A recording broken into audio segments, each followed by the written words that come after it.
is Histories and Mysteries Uncovered. I'm Ashley. And I'm Jessica. And on this week's episode, Ashley is going to be telling us the story on the murder of Dean and Tina Klaus. And I will be telling you the story of a very bad man. And his name is Alexander Solonik. It is a Russian story. So sorry. Russians are crazy, y'all. Sorry, Ivan. Sure. But my hesitation is the fact that I'm probably going to butcher these names. And I apologize. I even had Ivan's help, who's one of our listeners. I had his help on how to pronounce something. And I swear I'm still going to mess it up. So hopefully it's okay. I'm going to try my best. I'm sure it'll be great. I have to say, I didn't research this story. She cheated, everyone. I decided I wanted to have a nap at 8 o'clock last night, okay?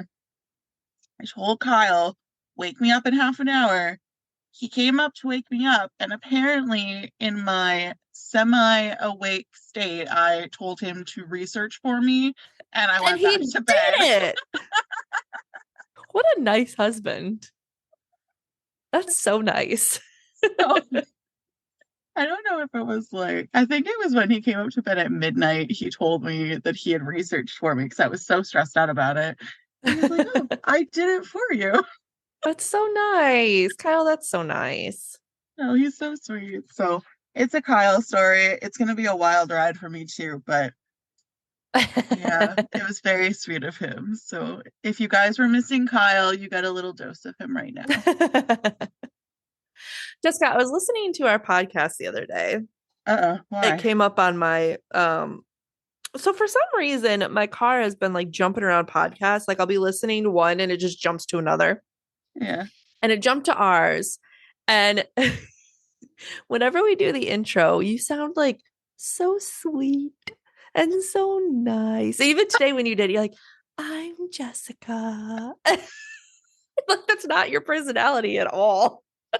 What? I'm not nice. But you're not like a sweet little demure lady. Oh, I'm Jessica. I laughed so hard in my car. It's so funny because every time I answer the phone at work and one of my coworkers is on the other line, they're like, who is this? Oh, it's me. It's my phone voice. Exactly. I just have a really funny phone voice. Very sweet phone voice. One of my coworkers at a coffee place that I used to work at used to say that I had the best customer service voice. Ooh. And I was able to be very very sarcastic and sassy, but sounding very sweet. So it was a mastered art. That's a very nice. Yeah. So, and I had an old lady at work the other day who apparently all the crazies just really like me. Well, like attracts like, right? You're gonna say that. But I'm the only one that can calm them down. I don't get it. So they always ask for me. I used to be really sarcastic with my high school students, and some of them would get it, some of them wouldn't. I had this one girl, she was, Lord help her wherever she is now. I don't know that girl. She did not get my sarcasm. And at one point she just looks at me and she goes, Miss Lee, I just don't get you. I was like, I'm sorry, honey. Aww. She also couldn't figure out how to count change. She was a senior. Things are looking pretty glum. Grim? Grim, glum, glim. Grim, glum, glim. Sweet girl. Very sweet girl. It's crazy, too, because I see some of my students on Facebook, because after they graduated, I would let some of them add me on Facebook when I was, not everyone they were students, but sometimes after they graduated. And, they're all having kids now and getting married, and it's crazy. It's crazy. Like, you're not supposed to be old enough to do that. You were little babies when I had you as students, and now you're adults. 17-year-old isn't a baby. Huh? A 17-year-old isn't a baby. Oh, they're babies. They're babies. If you're in high school, you're a baby. Sorry if any high schoolers listen to me. You're babies to me. Yeah, it's wild to me. Yeah. Yeah. That's why I never Anyway. understand those like predators teachers that are like, yeah, I saw him come into my classroom, and I'm like, ooh, like I've never once looked at a student and been like, ooh, so they're still a little baby. Like their moms probably pack their lunches for them. Like what in what world are they sexy? I don't know. They're just little babies. That is Anyway. why you will not end up on our podcast. Yes. Yes.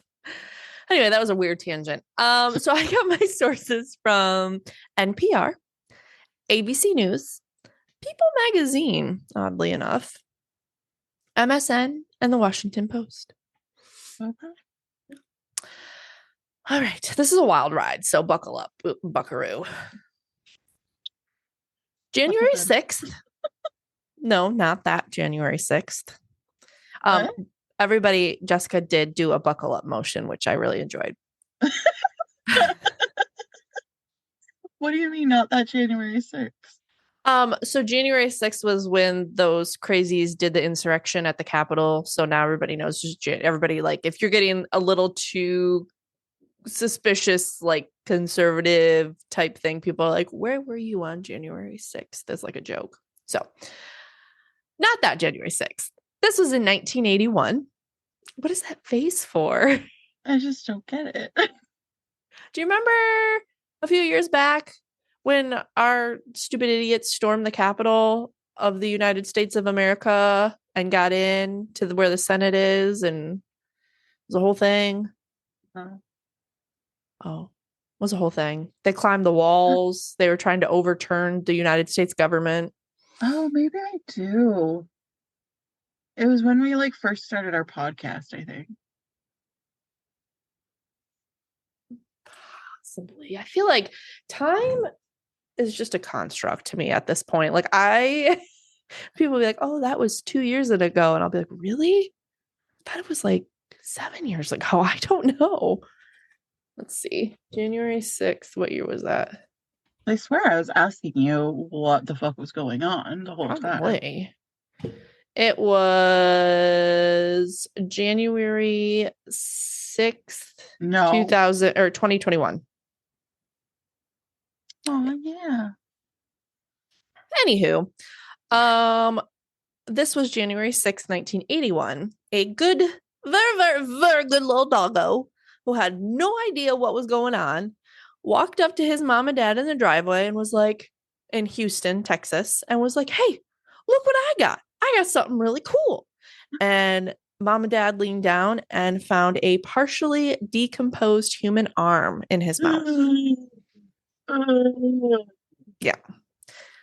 His owners obviously freaked out and called the police, who immediately started a search party in the woods where the dog came from. On January 12th, police found two bodies just feet from each other, who appeared to be dead. She taught high school students. I taught them all, and I can't spell either. I saw a couple sources that said that they had been there for at least 2 months. I saw another source that said they had been there for a week to 2 months, so somewhere in that time.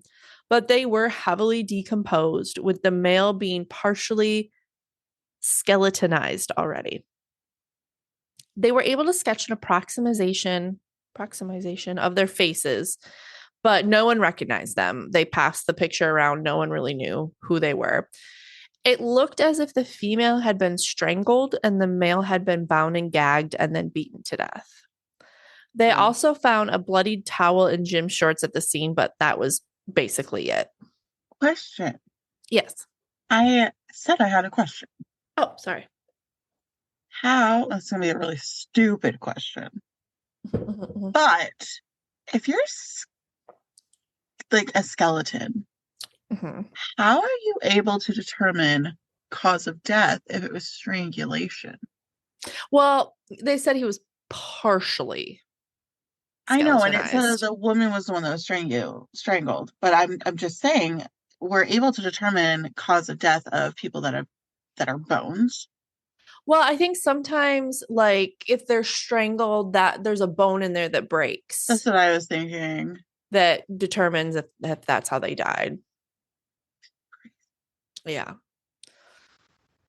They also could not tell if the couple had been murdered in this spot or if they had been murdered elsewhere and this was the dump site. And nothing much else was able to be determined. They could tell that they were young, probably teenagers or young adults. They theorized that the female was probably attacked first and the male was then attacked after trying to defend her. But that was it. No one knew who they were. This was before DNA testing was readily available, so they couldn't use that.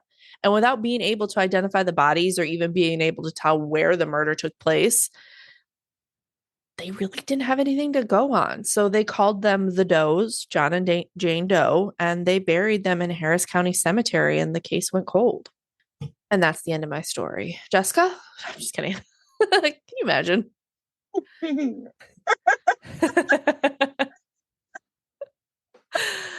Then in July of 2011, so 9101, so 30 years later, Harris County received a grant from the National Institute of Justice to exhume several unidentified murder victims to test their DNA and hopefully find out who these people were. Our does were a part of this effort, and they were given to Identifiers International in the late 2020s and used GEDmatch along with two forensic genealogists, Misty Gillis and Allison Peacock, to search for their genetic lines. They found that the male had several distant matches in Kentucky, one being with a family whose last name was Klaus and who moved to Florida. She continued to look into this family line and found an extremely close match, like sibling close match, and called up this close relative and said, like, hey, random question, but did you have a family member that went missing about 40 years ago? The relative was like, yes, 40 years ago, my brother and his wife went missing. So this Allison Peacock was able through searching through these they use GEDmatch, but it's like an ancestry.com or a 23andMe. So through this, they were able to identify these two 40-year-old murder victim. Well, like the murder happened 40 years ago by relating them to a relative, which I think is That's so so cool. freaking cool. Yeah, I love that they can do that. I know. It was awesome. So her brother's name, the one that went missing, was Dean Klaus Jr., and the female who was missing was his wife, Tina Klaus. So they were able to finally identify the two people that they found in the woods, Dean and Tina Klaus. Apparently, the couple was from New Smyrna, Florida, New Smyrna Beach, Florida, which I go there all the time. My friend's uncle has a house in New Smyrna, and it is the cutest little beach city. I love New Smyrna. It is also, fun fact, the number one shark bite capital of the world, I think. Anywho, so apparently Dean and Tina had just moved to Texas, and that's why no one knew them or recognized them in that area because they just got there, so no one knew who they were. Also, I should point out that funding for this whole investigation was donated by AudioChuck, which is, if you guys listen to podcasts, it's Crime Junkies uh, network, I guess, that they have. So I think that's pretty cool. I know they have some problematic things with plagiarism and stuff like that, but it's pretty cool that they're able to donate to stuff like this and help out. Amazing, because a lot of cases that are this size don't get that recognition or Mm-hmm. that support. Yeah. So Yeah. that's amazing. Yeah. Yeah. Sadly, Dean's mother, Donna, had always been hopeful that Dean and his wife were still alive, but obviously this dashed her hopes. They were finally able to lay them to rest, and both families agreed to have them buried together with their correct full names on their tombstones. But the case continued for a few reasons. One, they still don't have a murderer or know what happened to Dean and Tina. And two, when Allison Peacock was speaking to Dean's sister about the body's identities, she said, "Did you find the baby?"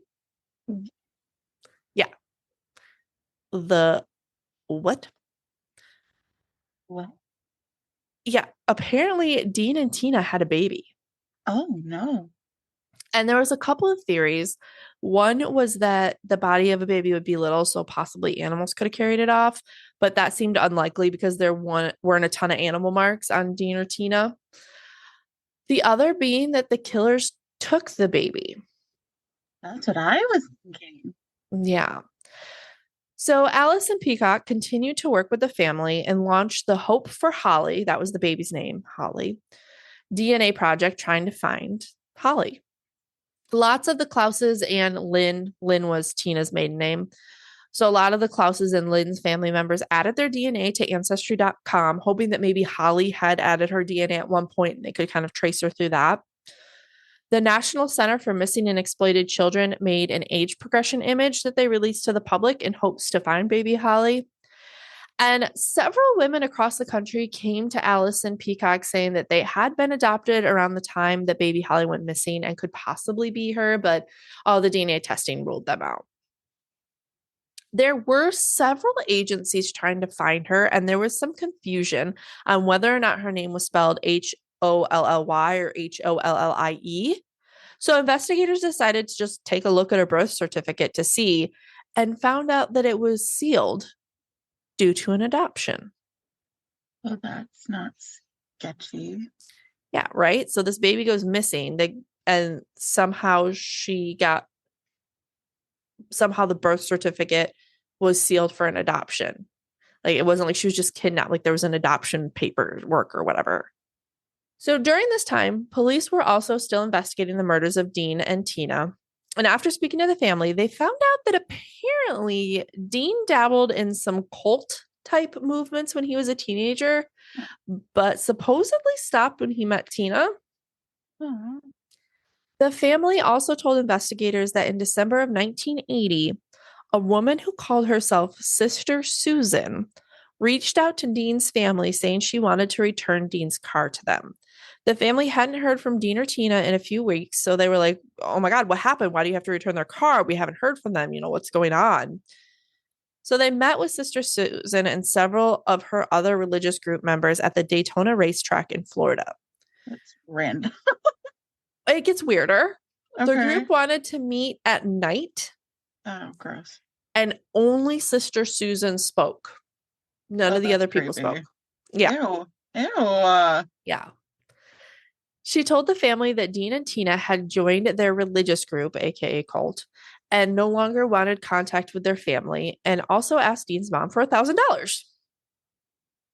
Okay, yeah. 3 women who went to Daytona with Dean's car were questioned by the police at the time because when they got the phone call, Dean's family was like, we got to call the police about this. But nothing really more came from it. This group traveled around the Southwest United States, mainly Arizona, and believed in male female separation. They were big into vegetarianism and not using like any products from animals, so no leather. They wouldn't even eat honey because it was given by a captive animal, is what they said. But that's it. Police have no more leads on the murder of Tina and Dean, and it is still an open investigation. But fast forward to June 7th, 2022, in Cushing, Oklahoma, 42-year-old Holly Marie was waitressing at Neef's Deli and Grill when a detective from the Texas Attorney General's Cold Case and Missing Persons Unit walked up and asked to speak with her. Confused and a little worried, she sat down in a booth with the detectives. Holly knew she had been adopted to her father, who was a pastor, and his wife. and was shocked when the detective told her that he believed she was the biological daughter of a murdered couple and that her birth family had been desperately looking for her. Wow. The detective pulled out a picture of Dean and Tina holding a baby girl, and Holly said, quote, I was in shock. I couldn't move. All I could do is cry and look at my parents. I finally had faces. And Oh. Holly looks exactly like her mom. Exactly like her mom. That day, Holly had a Zoom call with her birth family. She said, I had this family that had prayed and been searching for me and wanted to know me, wanted to find me. After putting all of this together, detectives were able to figure out a bit of what the final days looked like for Tina and Dean. So wait, So, how did they figure out that it was her? they unsealed the adoption records and were able to trace that she was adopted to this pastor. Okay. And And did they do testing? yeah, they ended up doing DNA testing, I'm Oh, pretty okay. sure. Well, Yeah. that's amazing. Like, what? So was our theory that the pastor was the one that murdered the parents? We'll get into that. Okay. Okay. So, at the age of 17, Tina and 21-year-old Dean wanted a fresh start with their infant daughter, so they decided to move from New Smyrna to Louisville, Texas in August of 1980. Shortly after, Tina wrote her older sister Sherry saying that they had gotten their own place and she was so happy. Sherry decided to write her back, but her letter was returned with no forwarding address. She said they barely were in their new place 2, maybe 3 weeks, and then they were gone. And that was the last time the family had heard from Tina or Dean. Then, on November 8th, 1980, Pastor Philip McGoldrick heard a knock on the back door of his Seventh day Adventist church in Yuma, Arizona. He opened the door to find 3 women dressed in white robes and barefoot. They were, Ew. yeah, that's weird, right? They were members of a religious cult known as the Christ family. He said, well, can I help you? And he said, I was expecting them to say we need some gas money or food. But he said they showed them a baby girl and he asked if they needed someone to babysit. And they said, no, we want to give this baby away. He invited them in to talk and they said they couldn't raise a baby because of their nomadic lifestyle. He said, they convinced me that they were going to give this baby away to somebody. I was glad they found a place where it was safe to leave her. So confused. I'm just wondering if they were like a human sacrifice. Well, this next part shocked me. Okay. Police said that they believed that one of the women was Tina that handed her baby over to the pastor. Eh? She handed Holly over to the pastor with Holly's birth certificate and a note from Dean and herself relinquishing parents' rights. The note says, I, Tina G. Klaus, hereby relinquish all rights to Holly Marie Klaus and give all rights of parenthood to Philip McGoldick, and then his address, and Constance Irene McGoldick and her address to be the legal adoptive parents. Oh, okay. Yeah, right? So Tina's older sister said that they had pictured Tina living on some sort of group commune, having a very good, quiet life, them and Holly, and maybe some more children, even. And she said, that's at least what I hope for. But investigators believe that the couple joined the cult after they moved to Texas and then followed them to Arizona. The group leader, Charles McHugh, AKA, are you ready for his cult name? Jesus Christ, Lightning, Amen.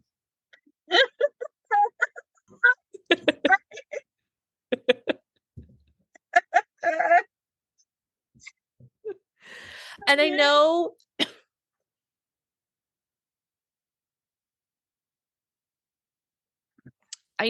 Amen is the name, like Amen. The actual name is Amen, if it's a name. But I'm pretty sure he pronounced it Amen, like in the name of the Father, Son, Holy Spirit, Amen. Yeah. He believed he was the reincarnation of Jesus. They all do. Yeah. And he did have a winter camp near California. What? Huh? What? They had a winter camp in California. They were nomads, so they went everywhere, but they had a Wasn't winter camp. California warm? Yeah, but it was in the winter.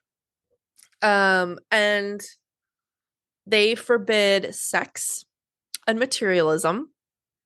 They rejected all work, which same, because they said they worked for God. And at the height, this cult had about 2,000 members. Holy shit. Washington Post said the sect is secretive, strange, but nonviolent, clean, and harmless, according to the police departments in 3 states. DC police officials alternately called the group members innocuous and a nuisance. The group's philosophy was to be nice, rejoice, and enjoy. That's our purpose here on earth, to have fun and have a good feeling all the time for peace on earth. However, Jesus Christ Lightning Amen was having a little bit too much fun, and the cult finally disbanded after he was convicted of possessing and transporting meth for sale and possession of a hypodermic needle and concealed weapon. Oh. He was also charged with 3 counts of harassing or abusing a minor under the age of 18 in 2001. So, typical cult leader stuff. He was only found guilty on 1 count of abuse and harassment and sentenced to 160 hours of community service. That was it. Random. Yeah. And he died in 2010. But police are unsure how long Tina and Dean stayed in Arizona with the cult or how they ended up back in Texas, because once they had joined the nomadic cult and gave their baby up, the nomadic cult went to Arizona and then California and then kind of back to Arizona. So they're not really sure how Tina and Dean got back to Texas. Sergeant Rachel Catting said that she thinks that the fact that they were together, that they were leaving the cult, because remember, this cult separated men and women. So she said either they came together as they were traveling with their individual groups, or they came together and at some point left the group and were not traveling with the Christ family at all. Police are looking for anyone who knew anything or anyone in the cult Christ family or anyone named Rosemary Garcia. She was there the day Tina gave up Holly, and they think she was the mastermind behind this whole plan of giving her to the pastor. She at the time had 3 teenage daughters, and they called them Rosemary and the 3 J's. So if anybody knows, out of our, many, many listeners, if anybody knows Rosemary and the 3 J's. Yeah. This was really weird to me too, because although knowing all of this, the investigator doesn't think that the cult had anything to do with their deaths. Really? Yeah, she said, I think it's everybody's first thought based on our history with these types of groups that surely they're responsible, but there's just no evidence that they are, she says. I do think, though, if it was somebody associated to the Christ family, it was probably an outlier, a temporary member, somebody who maybe had just started traveling with the group. I do not believe that anybody that we've spoken to hasn't given us everything they know or remember. She said that maybe they were picked up while hitchhiking and murdered by the hitchhiker, or by the person picking them up. And then Texas Attorney General Ken Paxton said, I think it's solvable. As long as there are people still alive that know, we've got a chance of solving it. There's a decent chance that people connected with them might have important information that would help us get one step closer to solving it. Just like finding baby Holly took decades, but eventually we ended up with the right information to get that part of it figured out.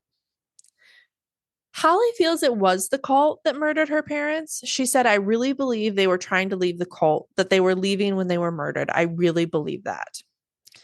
Holly believes her parents knew too much, which led to their death. I really feel like they came to a point where they had second thoughts and wanted to get away from the cult and were murdered while doing so. That's what I think. Yeah.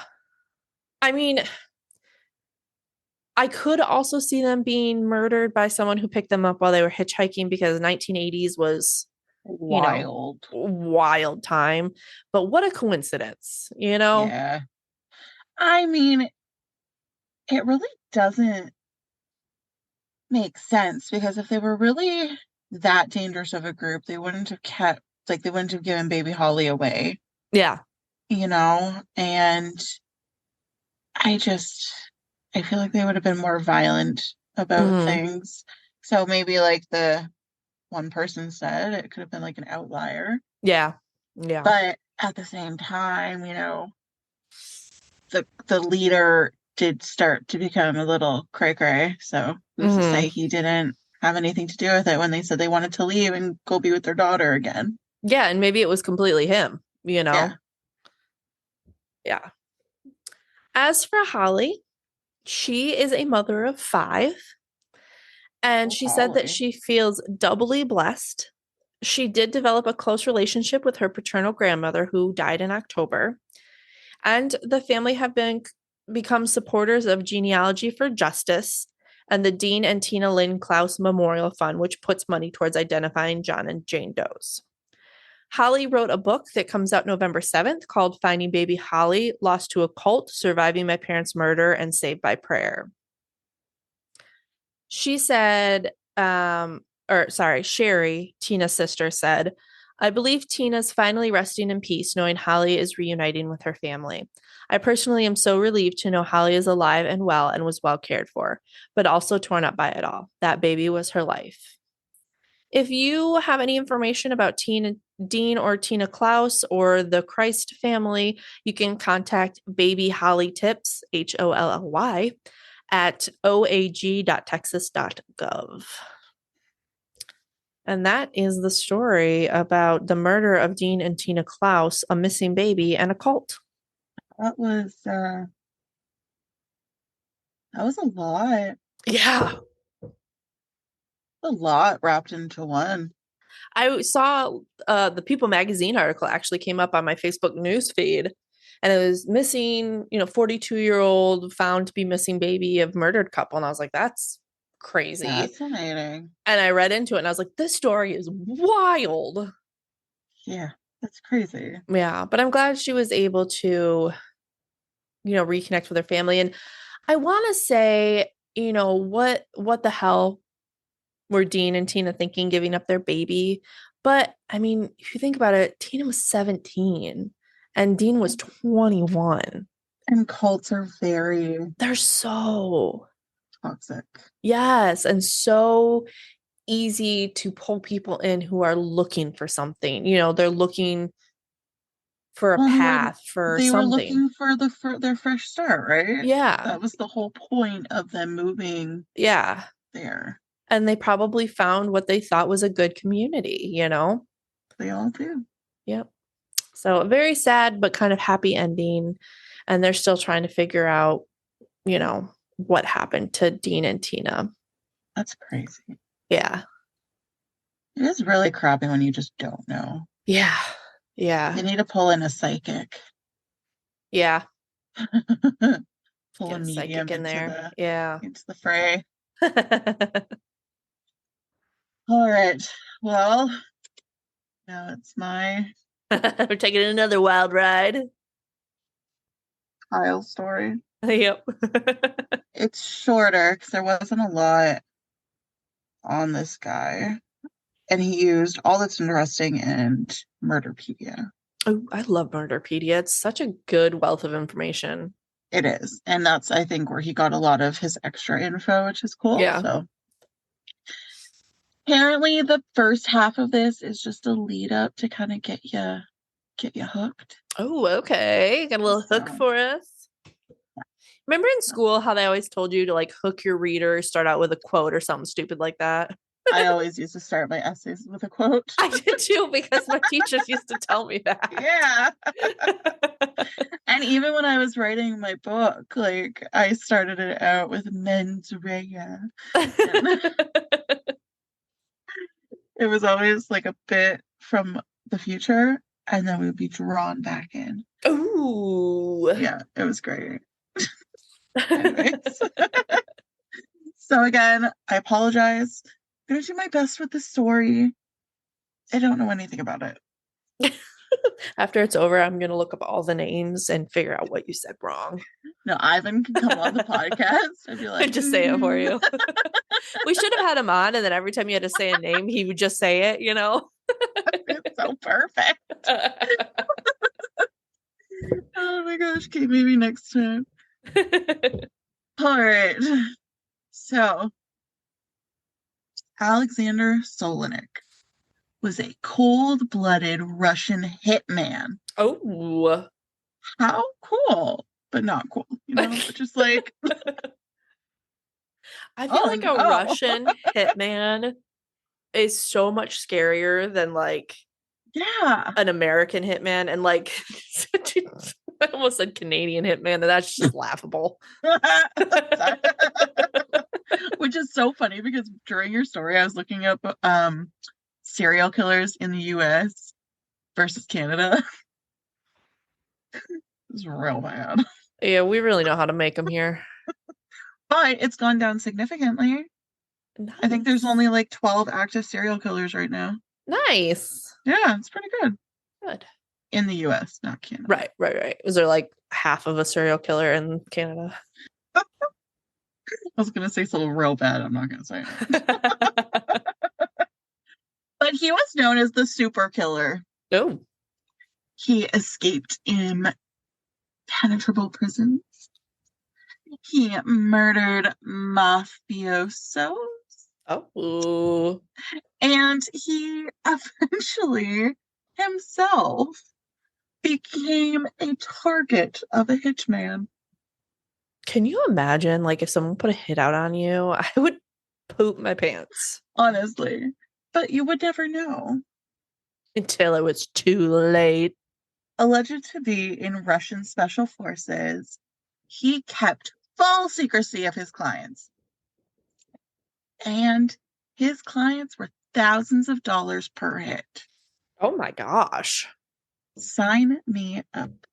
Who do you want to hit? Or you want to be the person that hits? Yeah. Oh, okay. Thousands of dollars per hit? Count me the fuck in. I'm broke ass bitch. See Jessica out there with a sniper gun. Misses. You were going, oops. People know she's coming from a mile away. Whenever I play like a video game, I'm the one that's just screaming and just like swinging the gun around like it's going nowhere fast. Just screaming at the same time. Oh no. You'd be a horrible assassin. Be a horrible assassin. That's why I stick to my day job.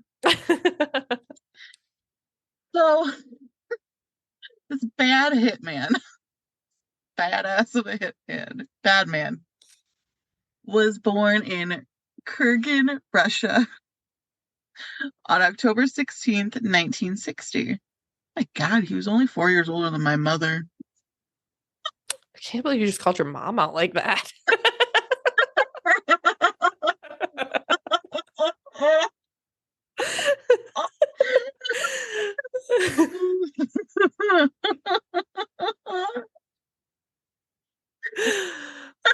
She knows I love her. It's fine. As a teenager, he was strong, he liked sports, and he was an excellent marksman. So there's your first thought. First clue. What do you do when you're an excellent marksman? Hitman. Yeah. Honestly, I didn't even think that was a thing. I thought it was just something from like movies. I always picture John Wick. Good Keanu Reeves in a suit, sweating.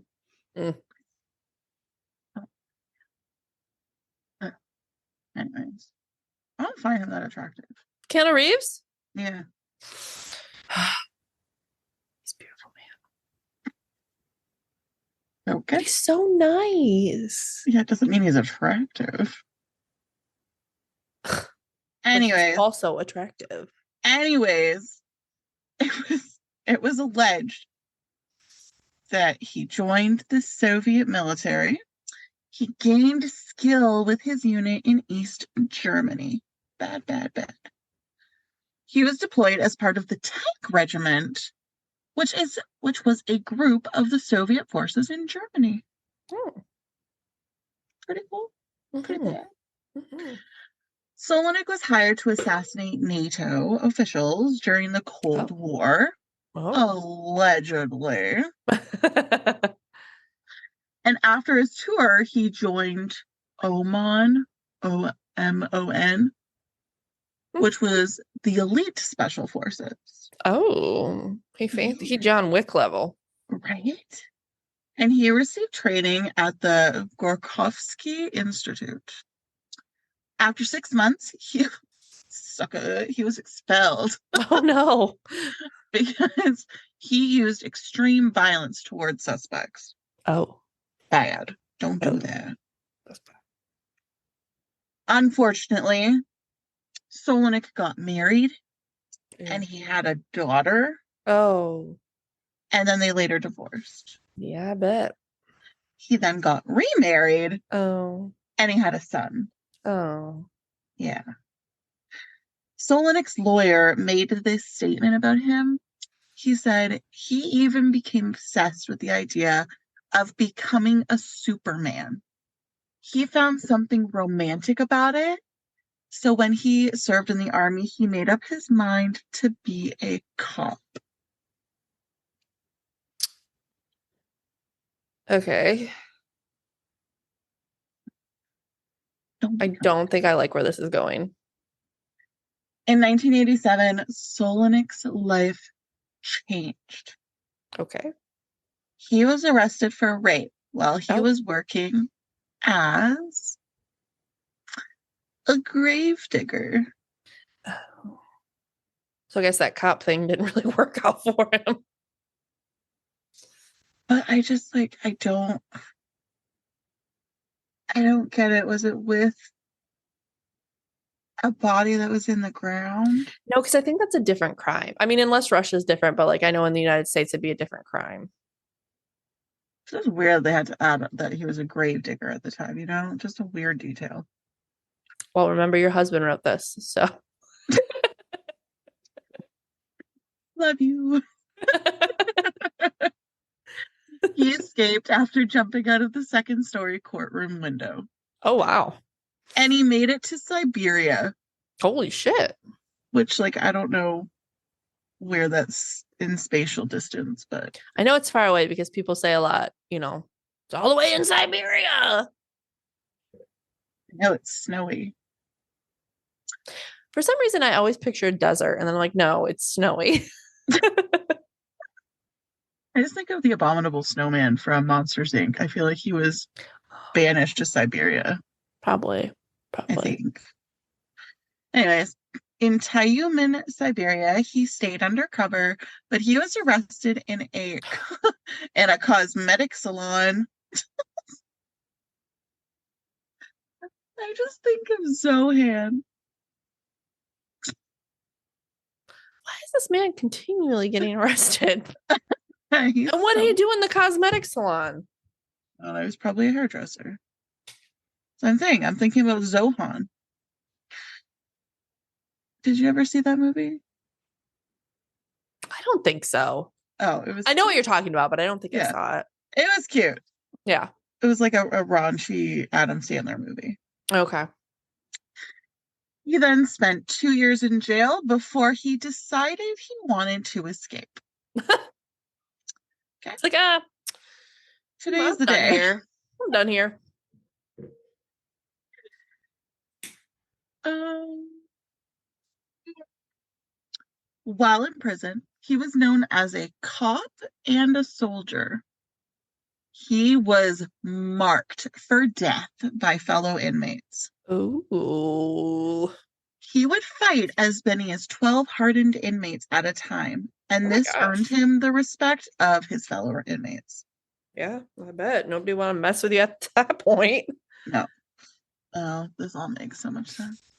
In 1990, he escaped by crawling through an air vent, Oh my gosh. and because he was small, 5'5", he fit perfectly. Oh, I expected him to be taller. I did too. While stuck in Tyumen, which was a frozen wasteland, he found contract killing was his way out.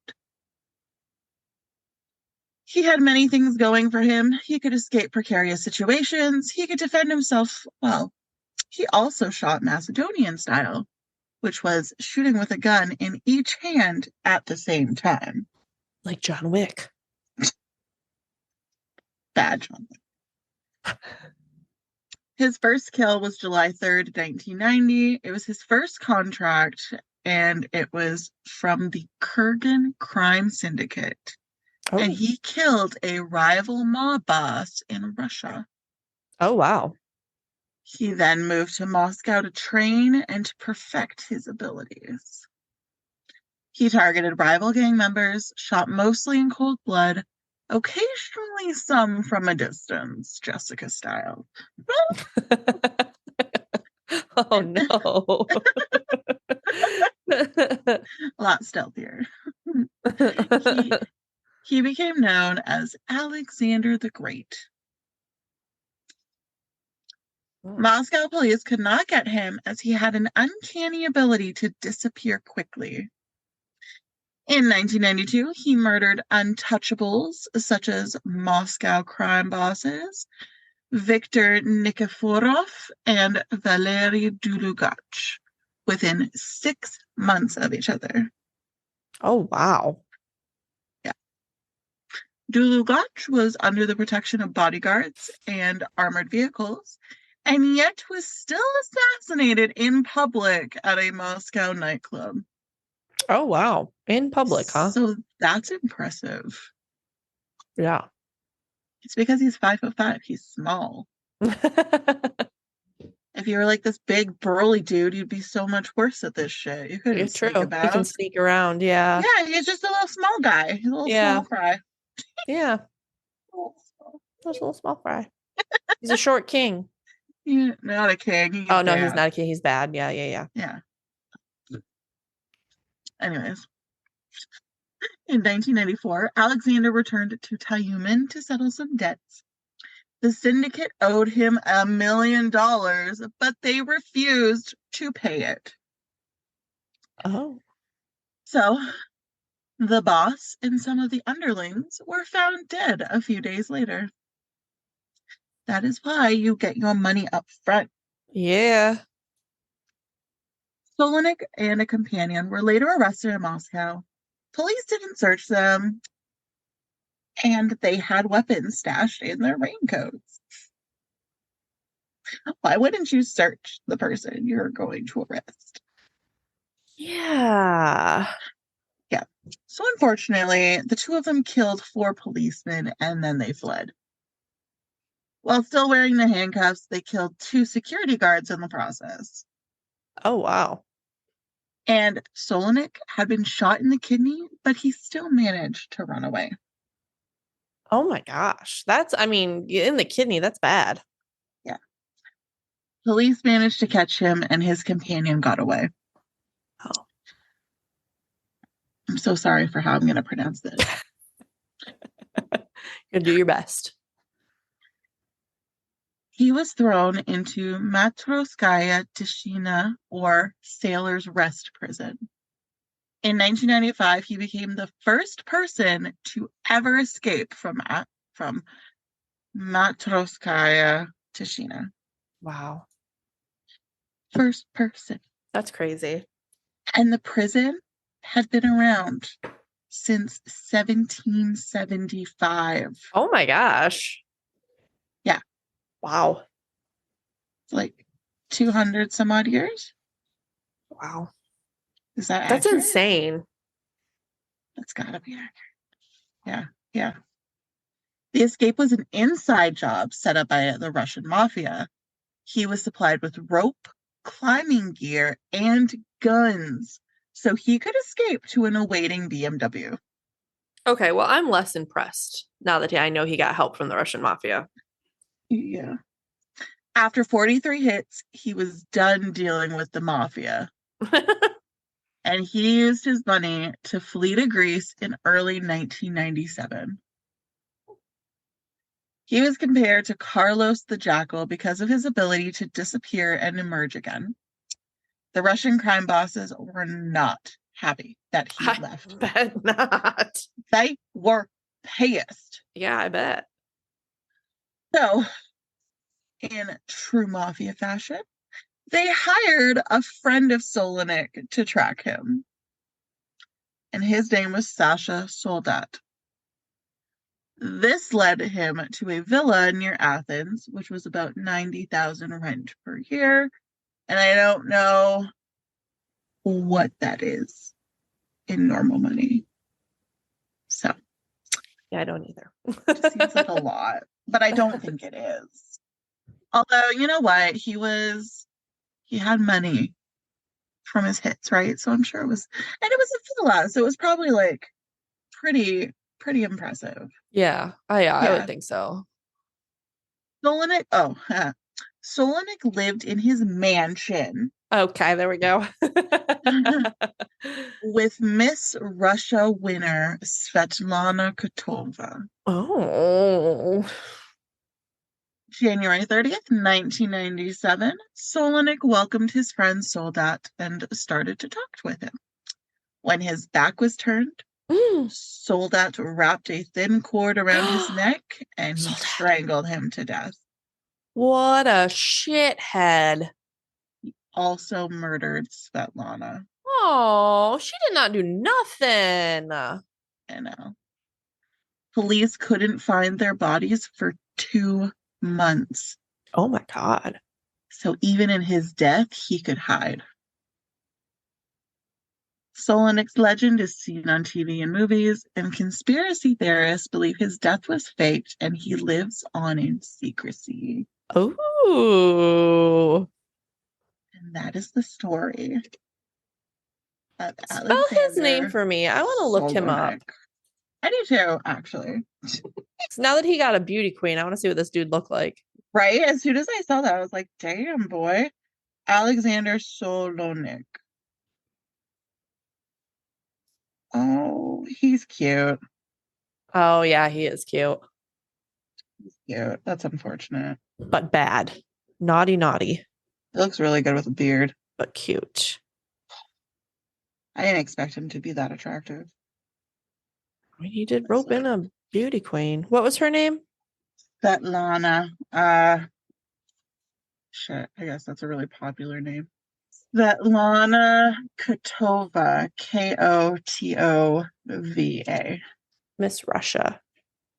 Oh, that would help. Oh, wow. Is she pretty? She's so pretty. Oh, If this she is the right one that I'm is. looking at. She is very pretty. Aw, poor girl. Yeah. Do you have any jokes for me? I do. Really? Look at you Yeah. go. That's really funny. Ashley, Yes. what's red and bad for your teeth? I don't know what.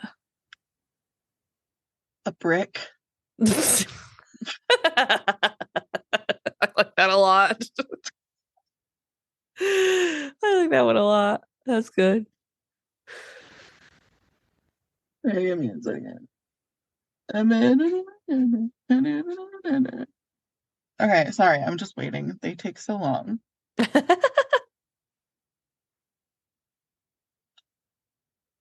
Where did deer get all of their coffee? I don't know where. Starbucks. I had some Starbucks today. I had a gingerbread chai latte. It's really good. Nice. Very sweet, but good. Oh yeah. What do duck hunters like to eat with their cheese? Quackers. Yeah. Good job. Thanks. Okay. You're always so proud of me when I get them. Well, yeah.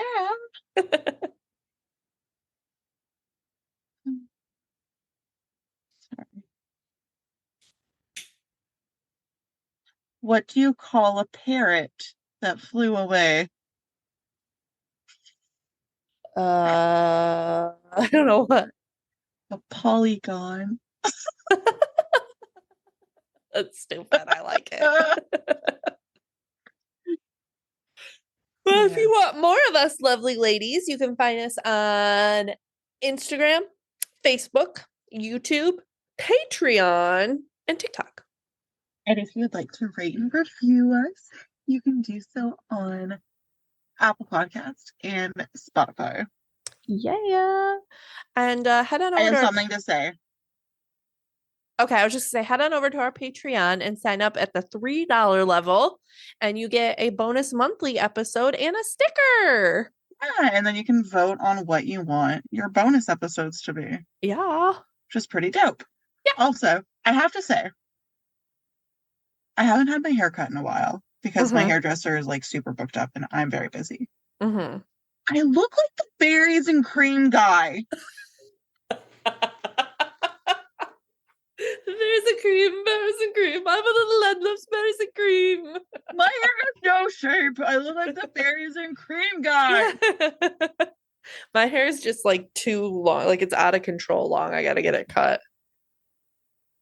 Mine's just like no shape. I look like the berries and cream guy. I love that. That's hilarious. Well, if you want more berries and cream, that's gross. Tune in next week when we bring you 2 new stories. Bye. Bye. Bears and cream, bears and cream. I'm a little lad loves bears and cream.